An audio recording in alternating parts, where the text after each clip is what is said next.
যুক্তরাষ্ট্রের president Donald ট্রাম্পকে তৃতীয় মেয়াদে প্রেসিডেন্ট থাকার সুযোগ দিতে সংবিধানের 22তম সংশোধনী পাল্টে ফেলার প্রস্তাব দিয়েছেন রিপাবলিকান একজন কংগ্রেসম্যান। 250-টিরও বেশি ডিজাইন অপশন নিয়ে ওয়ালটন স্মার্ট ফ্রিজ, বোঝে আপনার প্রয়োজন।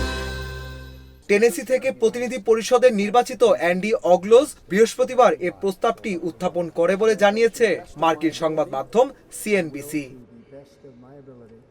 অ্যান্ডির প্রস্তাব অনুযায়ী যুক্তরাষ্ট্রের প্রেসিডেন্ট সর্বমোট 3 মেয়াদে দায়িত্ব পালন করতে পারবেন, তবে টানা 2 মেয়াদে থাকতে পারবেন একবারই।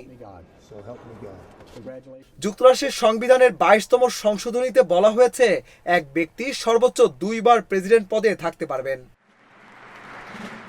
মার্কিন প্রেসিডেন্ট ফ্রাঙ্কলিনের মতো আর কেউ যেন 4 বার প্রেসিডেন্ট হতে না পারেন তা নিশ্চিত করতে 1947 সালে সংবিধানের 22তম সংশোধনী প্রস্তাব উত্থাপন করা হয়েছিল। পরে 1951 সালের প্রস্তাবটি গৃহীত হয়।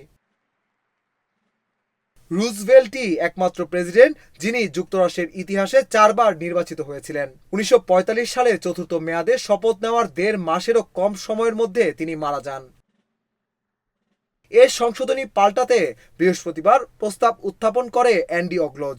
তিনি বলেন, এই সংশোধনী প্রেসিডেন্ট ট্রাম্পকে তৃতীয় মেয়াদে দায়িত্ব পালনের সুযোগ করে দেবে, আমাদের দেশের জন্য খুব দরকারি সাহসী নেতৃত্বের ধারাবাহিকতা নিশ্চিত করবে। তবে তার এ প্রস্তাব গৃহীত হতে হলে মার্কিন কংগ্রেসের উভয় কক্ষেই 2/3 সদস্যের সমর্থন লাগবে। অনুমোদন লাগবে 3/4 রাজ্যেরও।